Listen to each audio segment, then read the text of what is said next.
Thank you. If you go to page I want to say 4 on y'all's, if you'll flip over to page 4, it should say Exodus 6 ESV. Is that correct? Is it 4? Yeah. Okay, cool.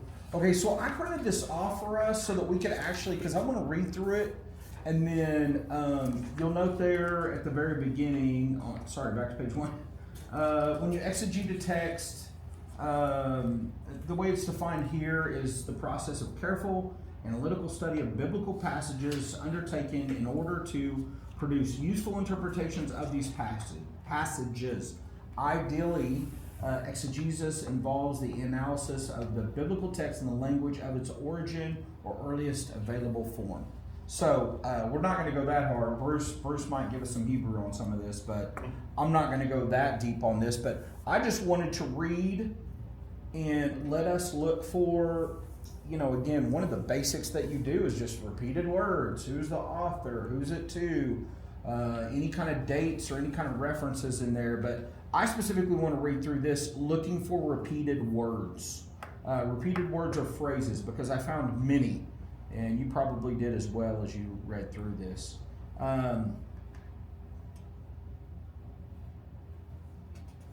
Yeah, so, I don't know, I was trying to hook up to the TV, but it wouldn't let me. Let's see if we can all hear this, or if it's just too quiet.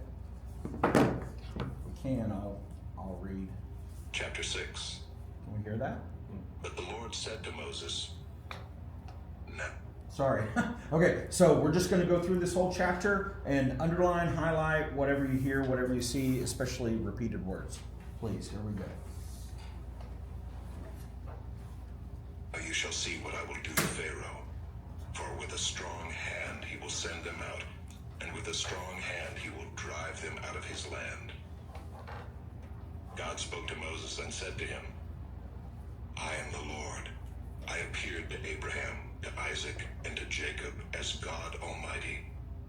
But by my name, the Lord, I did not make myself known to them. I also established my covenant with them to give them the land of Canaan, the land in which they lived as sojourners. Moreover, I have heard the groaning of the people of Israel, whom the Egyptians hold as slaves, and I have remembered my covenant. Say therefore to the people of Israel, I am the Lord, and I will bring you out from under the burdens of the Egyptians, and I will deliver you from slavery to them, and I will redeem you with an outstretched arm and with great acts of judgment. I will take you to be my people, and I will be your God, and you shall know that I am the Lord your God, who has brought you out from under the burdens of the Egyptians. I will bring you into the land that I swore to give to Abraham, to Isaac, and to Jacob. I will give it to you for a possession. I am the Lord." Moses spoke thus to the people of Israel, but they did not listen to Moses, because of their broken spirit and harsh slavery. So the Lord said to Moses, "Go in, tell Pharaoh, king of Egypt, to let the people of Israel go out of his land." But Moses said to the Lord, "Behold, the people of Israel have not listened to me. How then shall Pharaoh listen to me, for I am of uncircumcised lips?" But the Lord spoke to Moses and Aaron, and gave them a charge about the people of Israel, and about Pharaoh, king of Egypt, to bring the people of Israel out of the land of Egypt. These are the heads of their fathers' houses, the sons of Reuben, the firstborn of Israel, Hanok, Palu, Hezron, and Carmi.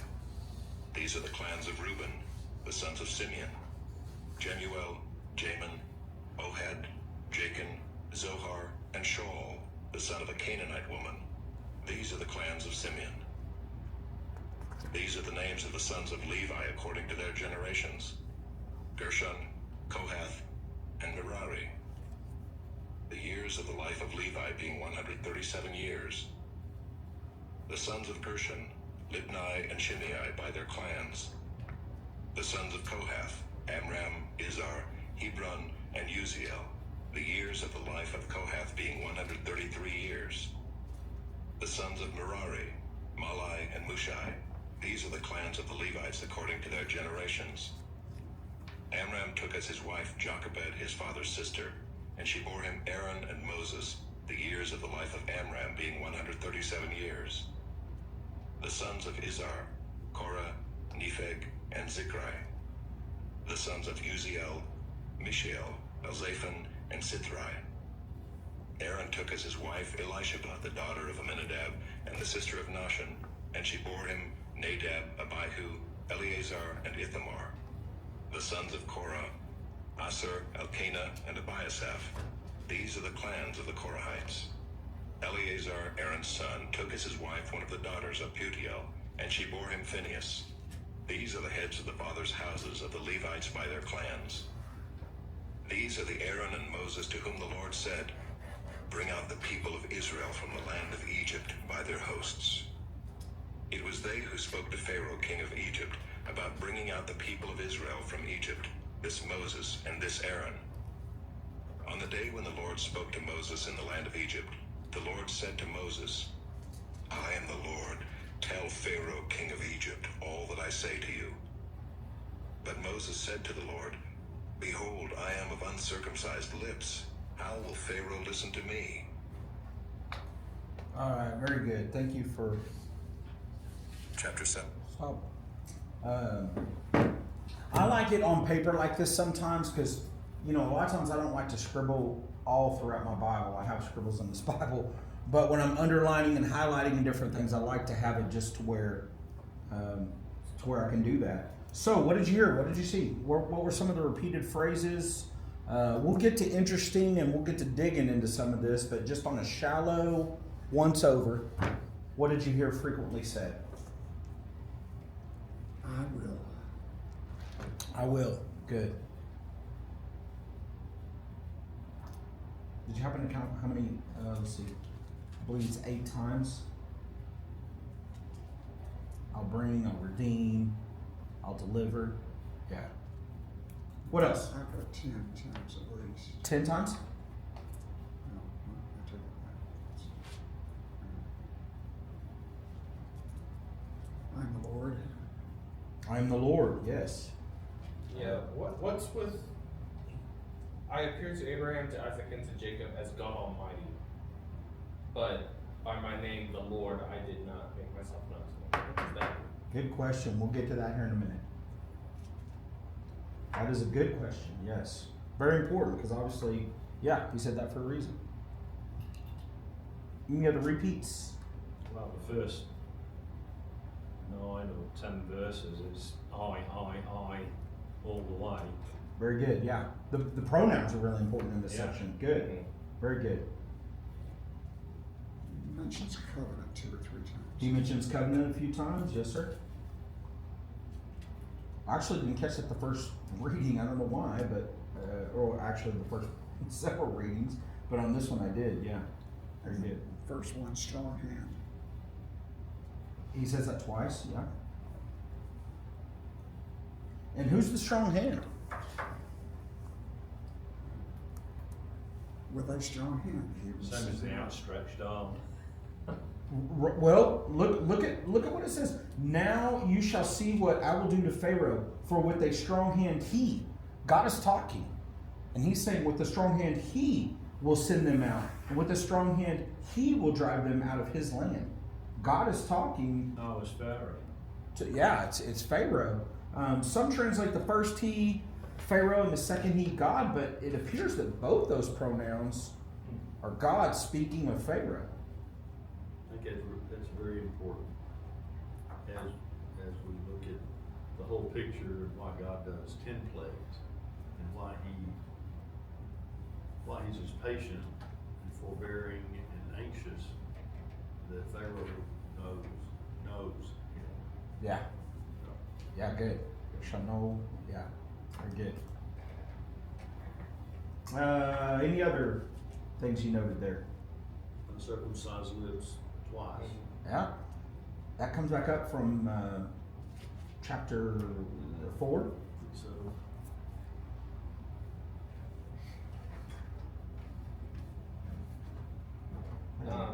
I notice just the feelings that the Israelites have. In verse 9 it says, because of their broken spirit and harsh slavery, and then because of that the Israelites won't listen to Moses and Aaron. Okay, good. Good observation. There's multiple things in here that we can see that are repeated. I think we're on page 4. We're looking at the text right now. He says, I've got 5 times. He said, I'm the Lord. So I asked the question, why is God so adamant about his name all of a sudden? Not that he wasn't before, but here in this chapter specifically, there's this concentration of I am the Lord, I am the Lord, I am the Lord. Moses is mentioned 13 times in this chapter, Aaron 6 times. Again, why are they highlighted so much at this point in the story? God says, I will 8 times. What is that message we're supposed to understand from that? God mentions his covenant. Oh, I did get covenant. God mentions his covenant twice. God mentions, Bruce pointed out the pronouns. You know, who's the focus of this text? I asked the question, what's up with the genealogy here in the middle of this text? And then the sons of is mentioned 9 times. Yours is only mentioned 3 times. So let's start there. Verse 14 through 25. Why does it mention the sons of only 3 times? And why are there only 3 ages mentioned there? Why not 4 times? Why not 12 times? Because as I recall, there were 12 tribes. Well, all they needed to do was get it down to the Levites so that Moses and Aaron could get mentioned, because I mean, this is their resume that they're moving together. Yeah, very good. You'll notice there in verse 14 it says, these are the heads of their fathers' houses. And then that's echoed in 15, but he makes it clear why this was written. These are the heads of the fathers' houses of the Levites by their clan. So I have a question. Because in verse 14, he says at the end, these are the clans of Reuben. Right? What relation does Reuben have in their genealogy? Well, Reuben was the firstborn of Jacob. So okay, you'll note there in verse 14 it says the son Reuben, firstborn of Israel, right? And then you'll note verse 15, the son of Simeon. Simeon was the secondborn. Mm-hmm. And then 16 says these are the names of the Levites. He was the thirdborn. Got it. But then he stops at the thirdborn and goes on to show, he goes through this kind of, pointing out that the Levites are what he's really focusing on. That's who he's really wanting to hone in on. Got it. Okay. Okay, so let's go back. Let's start out here. We'll look at verse kind of the 1 through 8. You'll remember how the chapter ended. Bruce pointed out the fact that he says in the ESV, he says, what's this evil? Moses is like, what's this evil you've done, God? It's like pretty strong language, you know. Why would you tell me to come? Why would you tell me to do this? And then you're not even responding. You're not doing anything. And then chapter 6 opens with but the Lord said to Moses. So obviously he's referring back to this prior conversation. We know that there weren't chapters and verses when Moses wrote this. So it's this continuation of chapter 5. God's revealing his name and he's repeating his covenant. So we see there in verse 1, God's answering Moses. Note Moses versus God. I just mentioned kind of Moses saying there in chapter 5, Moses said to the Lord, "Oh Lord, why are you doing this evil to this people? Why did you ever send me? For since I came to Pharaoh to speak in your name, he has done evil to his people, and you have not delivered your people at all." But then note how verse 1 opens of chapter 6. Now you shall see what I will do to Pharaoh. It almost is kind of like he's not, I don't know, what's your reaction to that? What's your thoughts of that? How Moses talks to God and then how God responds to his comments about, you're not even doing anything. I don't think it's uncommon for God to just answer without any reprimand. Because it's like, okay, you're human, you obviously don't see what's going on. Okay. Type thing. Okay. But the thing that gets me though is after God says what he says, Moses is still like, they're not listening to me. Like, what am I supposed to do? And it's like, aren't you gonna learn that? Like, sure. It's just like God tells him, Moses is saying, no, you do it. I don't. Exactly. I can't do it. You Exactly. Do it. You do it. And God is like, you will do this. We kind of like we're already too far into this for you to turn back now. Like, you're going to do this. Okay. All right. If God makes you his prophet, you better be his prophet. Mm-hmm. You can't renege on that job, that commission, maybe a better way of putting it. Yeah. Can you imagine the epiphany that Moses had when he realized what had really happened? Because he's writing this in retrospect. Yeah. So he does not yet understand what's about to happen. Right. So he's this is like foreplay. He is getting us all the information we need to not yet be able to understand what's really about to happen, because this is just huge in history, that God's going to reveal himself to Pharaoh and to another nation and make that firstborn, if that we were talking about some time ago, because he's already said earlier, a couple of chapters before, if you're not going to let my firstborn go, I'll take yours. Yeah. So I think this is just a microcosm of the rest of history, that God shows himself, he debunks all the rest of God's, not that Israel ever learned, they still were, polytheistic. So yeah, this study is, I just love this study, because it shows a much bigger picture of the rest of history. Yeah, like we said at the very beginning, this is the bridge between Genesis and the rest of the book. God makes all these promises to Abram, and without this story, we don't really know what happened with that family. We don't know what happened with the 12 Israelites. So it's really important that we have this book. So, yes, sir. One of the things we discussed Sunday, and I don't know if we brought this up Wednesday night or not, but did Moses have a choice of doing this or not doing this? Mm-hmm. And of course, the answer is yes. God gives us a choice, and so despite everything that Moses said, including please son somebody else, he chose to do what God did. Yeah. And the difference would have been, what a difference it would have been if Moses had refused the choice, just like Jesus said in the garden. Please take this from me, but not my will, but your be done. Right. Jesus had that choice too, and what a difference it would have made if Jesus had chosen. I think God can be very persuasive when he wants to. Oh, I'm sure. Oh, yeah. Oh, yeah. That's all I'm going to say on that. That's all I have to say. Well, as somebody said, hey, he was able to harden Pharaoh's heart. He could have softened Moses' heart. Sure. Right. Sure. Yeah. So verse 2, again, God starts this point of, I am the Lord. I asked the question there off of verse 1. What do we learn about human nature kind of there at the end of chapter 5 with Moses? And then what do we learn in chapter 6 about God at the beginning of chapter 6? What do we learn about God? There's many ways you can go about this, but I guess for me, kind of one of the things I really saw in this was just, again, God's grace and mercy, God's patience, long suffering. There's a lot you can see about God, and there's fear. I mean, that's what the Bible's full of. Do not fear, do not fear, do not fear, because that's kind of our go-to. And so when we get to verse 2, though, he says, I am the Lord. So again, this is mentioned 5 times in chapter 2.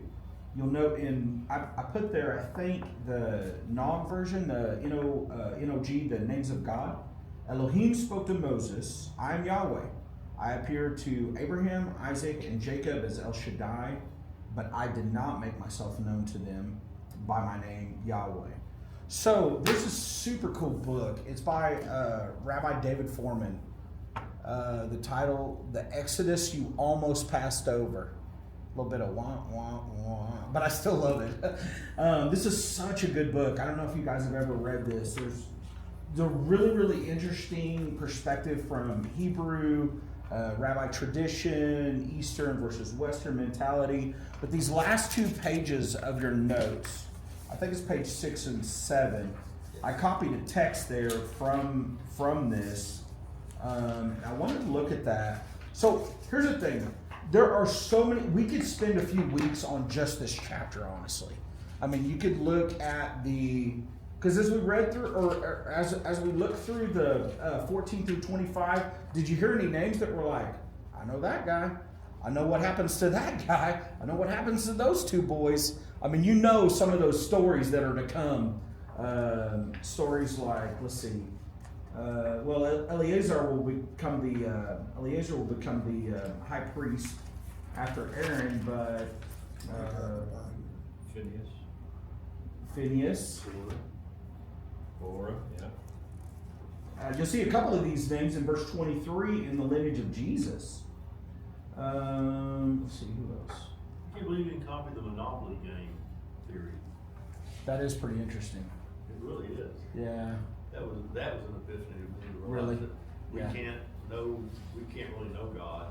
He can reveal himself, so we can understand him, but we can't know him.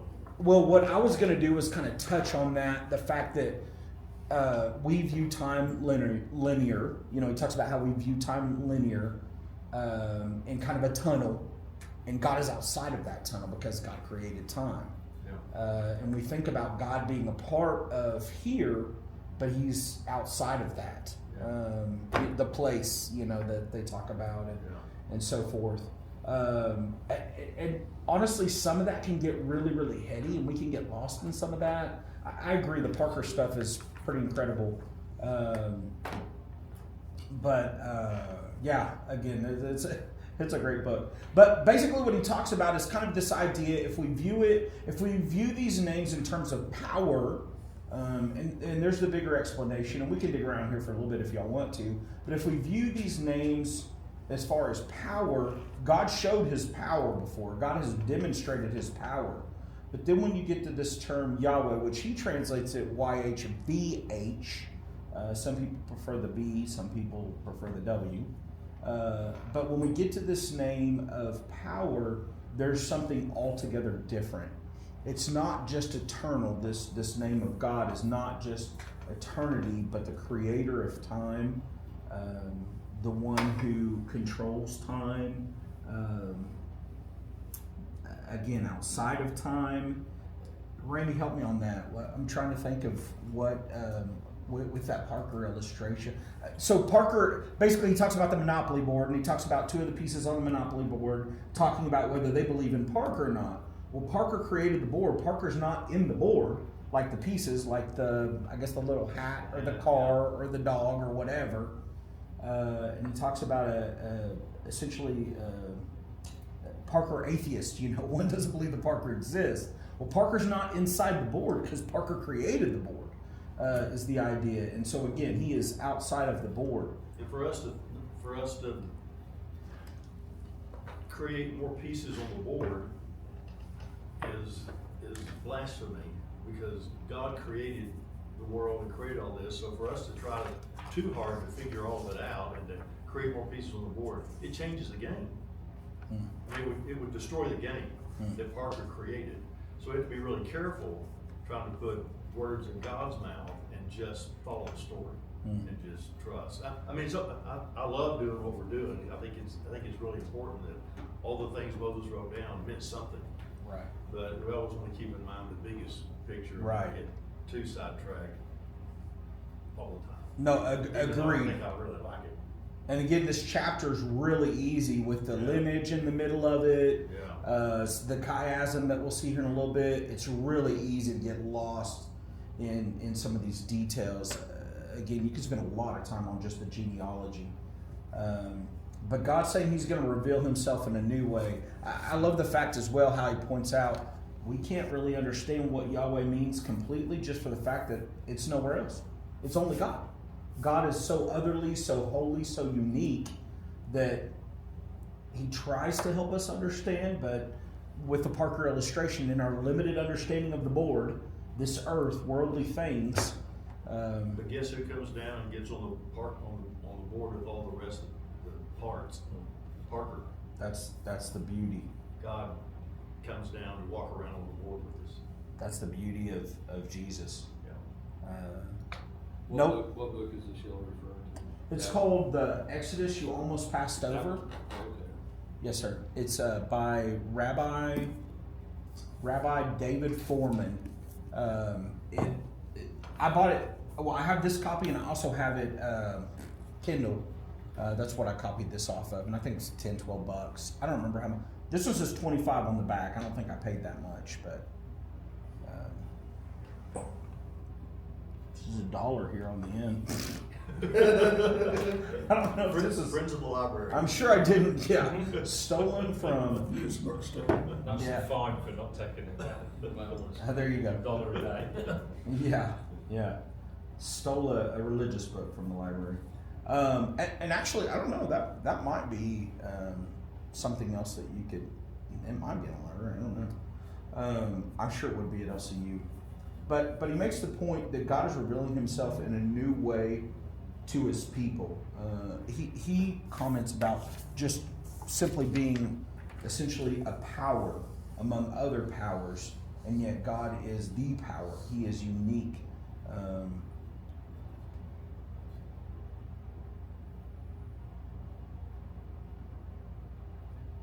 There is a power play. I think it's fascinating to see how Pharaoh reacts to God's request and how God reacts to Pharaoh's decisions through the whole plagues. I know you're going to get into that, but that's something to watch for.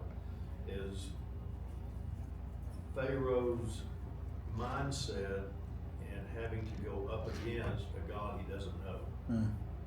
And so for Pharaoh, it's not so much about the power as it is trying to figure out who God really is. And so he does finally figure it out, but then he just says, I don't care. Yeah. And that's where he sets himself. That's Yeah. where he hardens his own heart and says, I know who God is. I don't care. Yeah. Well, and his advisors, everybody's begging him, hit the brakes, dude, please. We can't take any more, but he won't. He won't. Yeah. But is it that God, even beginning here, wants Pharaoh to turn? Who wants an undercarriage? Yeah. I keep coming back to the fact he did 10 plagues. He would have to go like that. Everybody drops dead and it's over. Yeah. He didn't even have to warn them. He didn't have to give. I mean, this is 400 years, and then he gives them 10 tries. Well, no. He would have relented. He was hoping, I think, that Pharaoh would relent before the 10th plague, because the 10th plague ended up destroying the nation of Egypt. Yeah. Within the next generation. Yeah. They were a stagnant population. They're like the West today. Their population wasn't growing at all. They depended on slaves. And so losing the firstborn utterly was the writing on the wall for them as a nation. And they were taken over by the Hyksos within 40, 50 years, which may have had something to do with the Jews going into the Promised Land, but anyway, that's another story. So yeah, it was a bad play on their part, but God would have relented, absolutely. Sure. Yeah. He loves Pharaoh just as much as he loves you, me, Adolf Hitler, whoever. Try and get your head around that. That's kind of hard for us, but Yeah. But there's another thing going on here. At this time in patriarchal history, when a nation conquers another nation, they don't just conquer the people, they conquer their gods. That's how they perceived it, because these gods are the invention of man's intellect.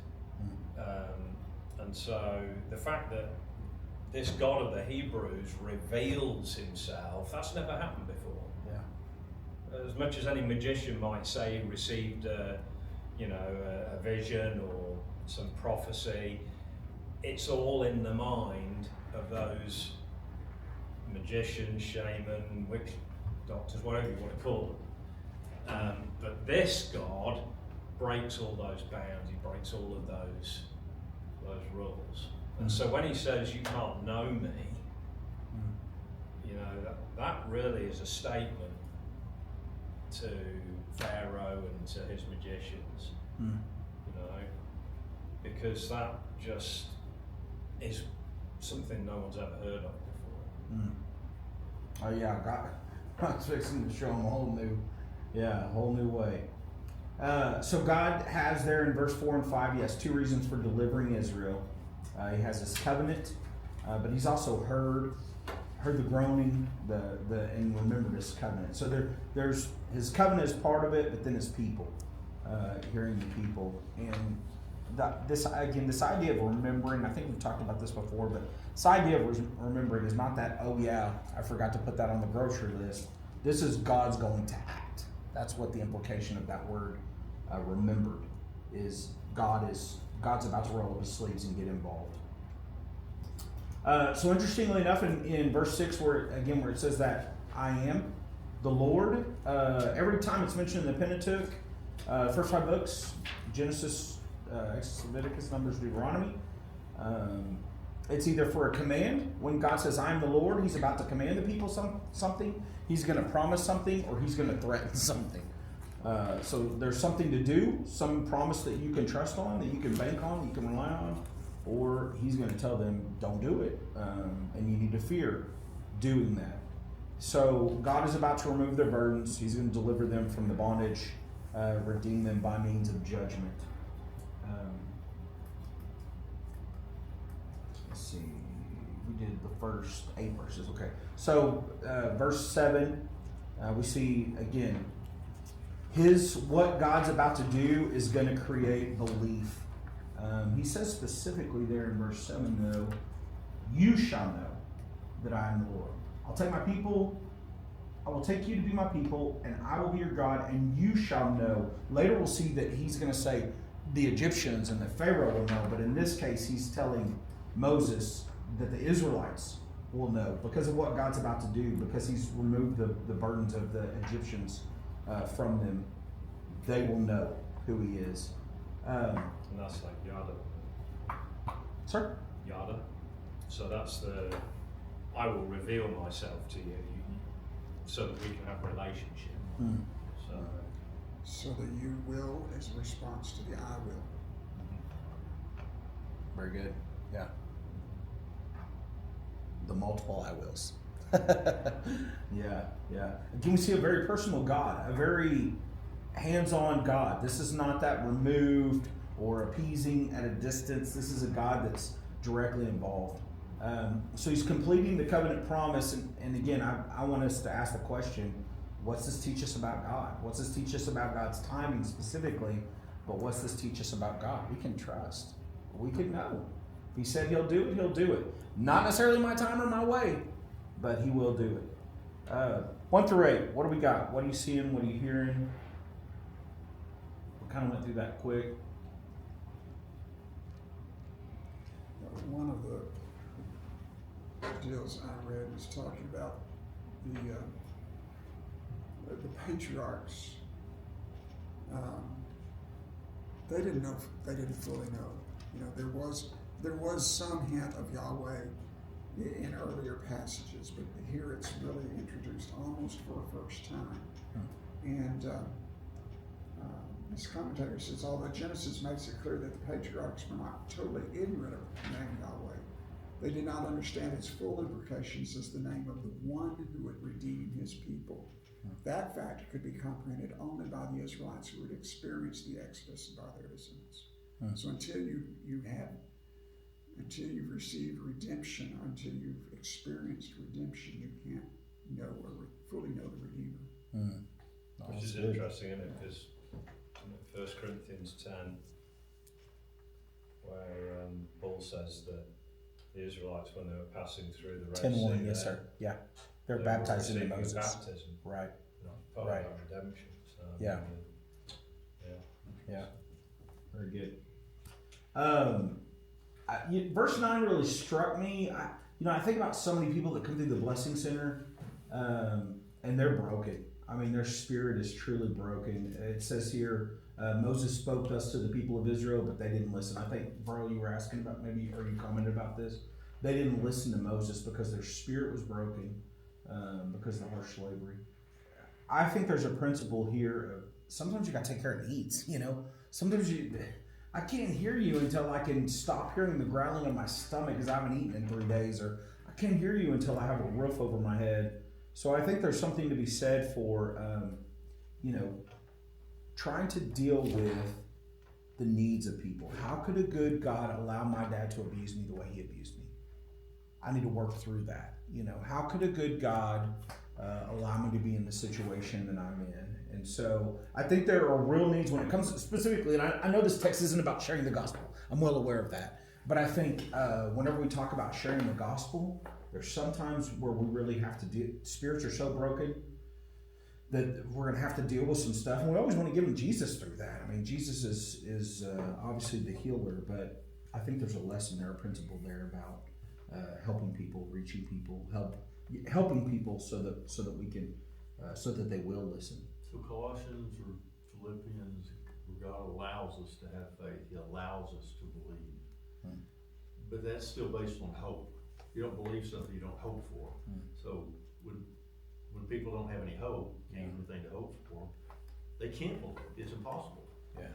So to your point, when we're helpful to others, when we're patient with them, or helpful, they have some hope that their stomach won't be hungry, that they'll have food for their family, they'll have clothes, they'll have a job, they'll have things. So the Israelites didn't have any hope yet. Yeah. Again, we noted a few chapters ago, was at the end of chapter 4, I think, where it was like, man, we're on top of the world, we're bowing, we're worshiping, everything's great. This big old just, everybody's in. And then chapter 5 happens, no straw, and everybody's like, it's over. I give up, So after a lifetime of slavery for many of these people, generations of slavery, they finally have a glimmer, and then the lights put out. Chapter 5. But I mean, it's where we get that soul destroyed. Mm-hmm. When something's soul destroyed, Yeah. what do? You're just walking around, but you're not really useful for anything. Yeah.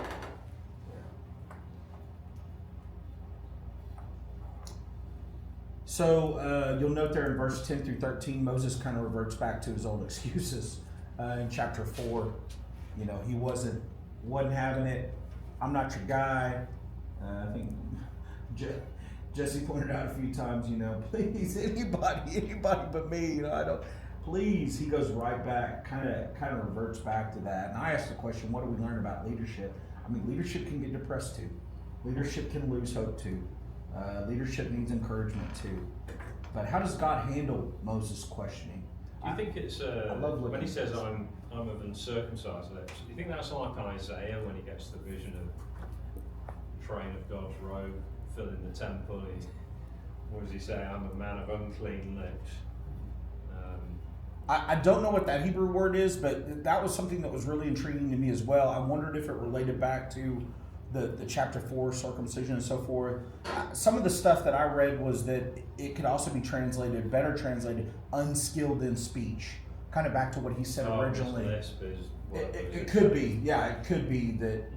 That's what the New American Standard says. Unskilled in speech? Okay. Another translator, faltering lips, inadequate to the service of God. Therefore, you're uncircumcised, you're inadequate to the service of God. My lips are not very good, they're inadequate to the service of God. Yeah. That makes more sense, because I was sitting there trying to, conveniently my commentary just doesn't address the last two verses of this chapter. It's just left it off. So I'm sitting there thinking, I kind of wondered, uncircumcised lips, when I take it just word at that, I wondered if it talked about his education and the fact that he had an Egyptian education and it wasn't a Hebrew based. And I just kind of wondered if maybe it was a reference to that. How am I going to come and tell them? I grew up with these guys. Right. That's been something in my class we talked about a lot. It's like, this guy grew up with all these guys and he's trying to convince to let his people go now. Yeah. And they're like, we all went to school together. Yeah. It says, or I sound like a foreigner. And the literal interpretation is, I have uncircumcised lips. So which if your lips are supposed to be circumcised and they haven't been, you're not going to sound right. So he's saying, I sound like a foreigner. I'm not going to sound right. Which doesn't make any sense at all. I mean, he grew up anyway. But a bit like trying to convince an Ogie. But it is Moses' words. Raider or something, wouldn't it? Sometimes we just don't do it. No, no. It's not appropriate. Yeah, lips that are not adequate and capable of saying the words necessary to get a needed job done. Again, So Moses thought it was his words that would get the people out of Egypt. yeah, self-confidence. Yeah, And it wasn't Moses' words. and that is a good point. I mean, that's something that we need to think about as disciples. Man, it's not me. You know, even when we go back to those, well, if I just give them some bread, then that'll give them hope. We do need to give somebody bread, but it's Jesus. You know, God's the one that opens the door for that heart. But when the harvest is plentiful, when Jesus talks about the harvest, none of the people he sent out for the harvest had planted the seeds. None of them. Yeah, that's right. Yeah, yeah. He told them, "You're harvesting somebody else's." Yeah, Yeah. Yeah. else gets to read. yeah. Part of the conundrum of this whole chapter is just the fact that this conversation between God and Moses actually starts in chapter 5. Right. It continues in 6 and it ends in 7. So part of that answer of when he talks about the unskilled speech and all that, if you just read the first verse of chapter 7, God said to Moses, "See, I make you as a god to Pharaoh, and your brother Aaron shall be your prophet." Right. So he's showing Moses, he's like, I am putting you in a position of power. Right. And you're going to be able to present your argument persuasively to Pharaoh. And then if you need a backup, you've got your brother Aaron. Right. And he's the eloquent one if necessary. Yeah, to come the through. interesting thing to me is, back in chapter 4, God gave Moses some signs. Chapter 5, Moses did, well, at the end of chapter 4, Moses uses the signs to the Israelites. Right. Chapter 5, he goes to Pharaoh, he didn't use the signs. Yeah. You know, he still hadn't used the signs. He hadn't done anything with signs. We don't get the signs until chapter 7. Right. And God said, "Hey, Moses, unfaltering lips or not, I gave you some signs. Go do it. Go use what I've given you." Yeah. Very good. Take your toolbox. Yeah. Leave your toolbox on. Well, and he specifically told him, "Don't forget your cane that you're supposed to go show. Right. Don't forget the staff." Yeah. Yeah. That's a great point, Jess. Yeah. Very good. So again, there's in 14 through 27, there's this kind of odd break in the story. A lot of commentaries point to the fact that they call it an unsuccessful. I don't know that I like that, but they say this chapter again. You see some repetition because there's this kind of this is the pivotal point when God gives this genealogy here. We go from chapter 4:27 to chapter 6:12. And it's kind of that first attempt, as Jess pointed out, you didn't show the sign. Here's your sign. You didn't show the sign. But then the second attempt, chapter 6:28 through chapter 12:51, we'll see the successful deliverance of the people. But there's a chiasm in here. I want to point it out real quick. Verse 26 and 27 have this, as it was with Moses, echoed, and then to who the Lord said, bring out the sons of Israel, etc. And kind of at the middle of that is they were the ones who spoke to Pharaoh of Egypt, and so again, there's honor actually in this passage, even though that Moses is kind of seems kind of scared, seems kind of like a chicken in some of this stuff. Moses is honored. Moses and Aaron both are honored throughout this passage and mentioned multiple times as those are the same ones. Those are the ones who would be the ones to bring out the Israelites. God would use them, obviously. Let's see here.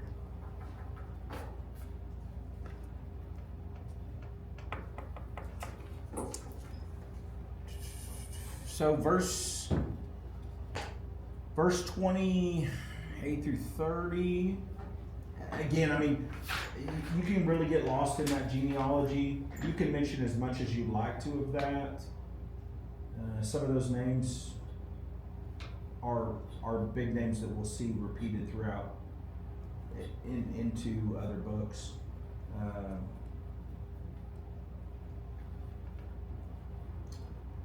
I think it's important that it's in there. I didn't want to spend too much time on it.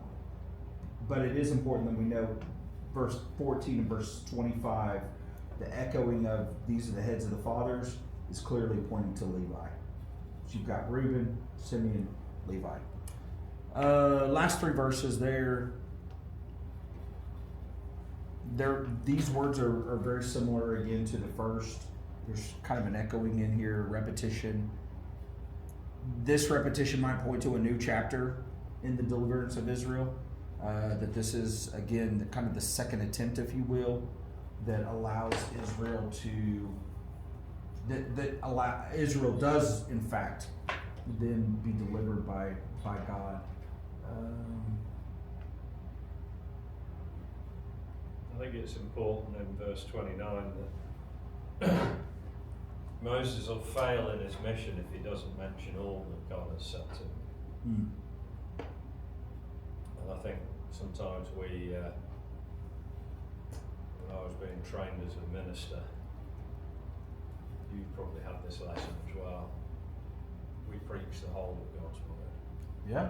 That's why when Paul leaves Ephesus, he can say to the elders, I have a clear conscience about what I've done here, the work I've done with you, because I've shared the whole gospel with you. You know, I've prayed with you, I've shed tears with you all, you know, but I know that I can stand before God as his watchman and say, whatever happens in Ephesus, it wasn't my fault. Yeah, because I didn't tell you something. Yeah. So That's that's something that has always, you know, in my years of ministry, that was huge for me. Was being able to stand before God knowing that I had a clear conscience.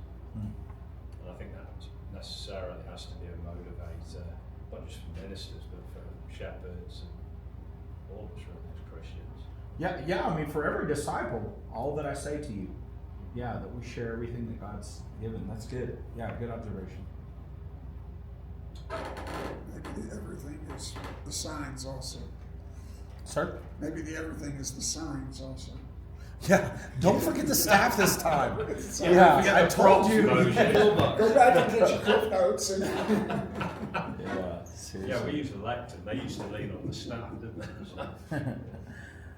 Just kind of wrapping it up. There's a few questions throughout there that I always want to point to God. What do we learn about God through this? Again, you see so much. Last week I pointed out kind of the 10 things that we see throughout, and I'm sure there's more, but 10 characteristics we see of God as a deliverer, as a judge, his long suffering, eternality, his a covenant God, all these different things.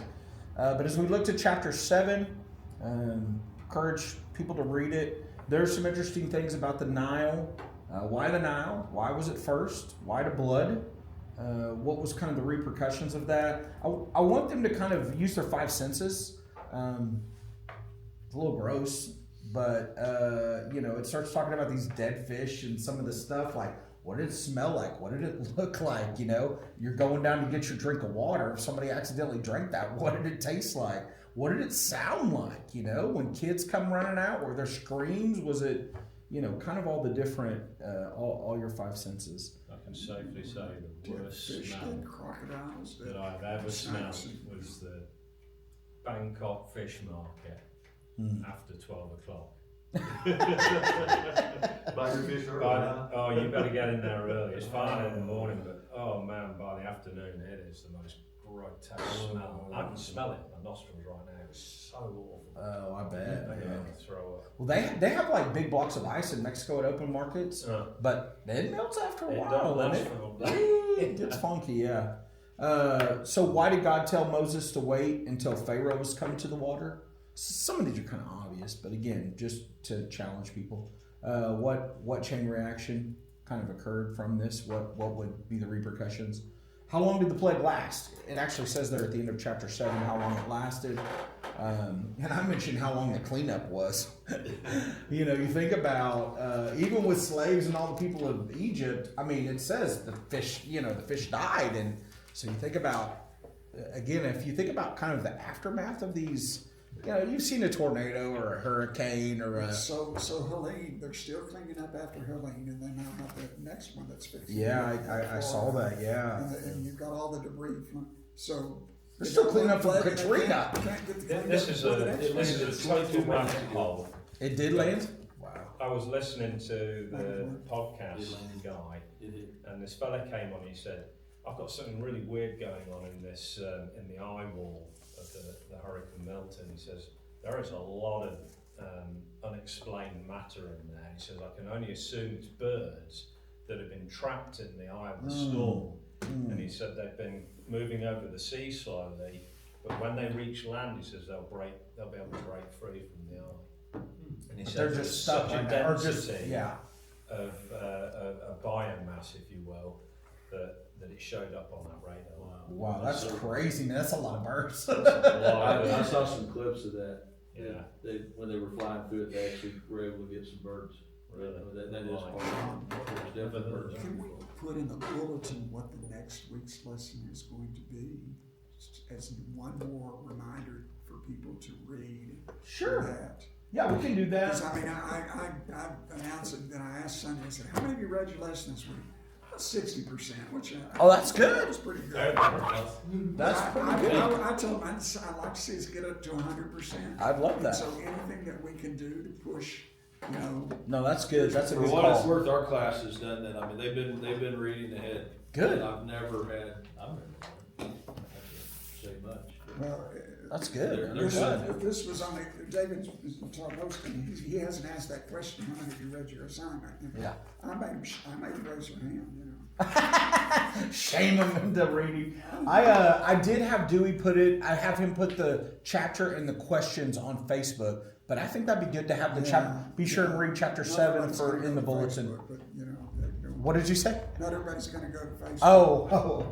Yeah, agreed. No, I What you think I understand. said? I just trying to. No. What is Facebook? No, I was just saying, whatever, you know, whatever outlets we have, but agreed. I can ask Linda to put that on the bulletin. Be sure and read, chapter 7. I think that's a good idea.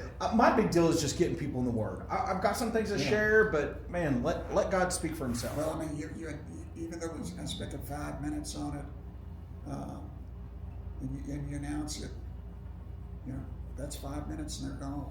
You know, Right, or at least, right. you know, okay, if you, and I'm gonna have them, there's a class announcement stuff sent out, usually on Friday, Beverly sends it out, I'm gonna have her put it in there too. Okay, good. Yeah. Anytime we can remind people, I think that's I good. told people, as I went around class, I said, did you read your lesson this week before the class?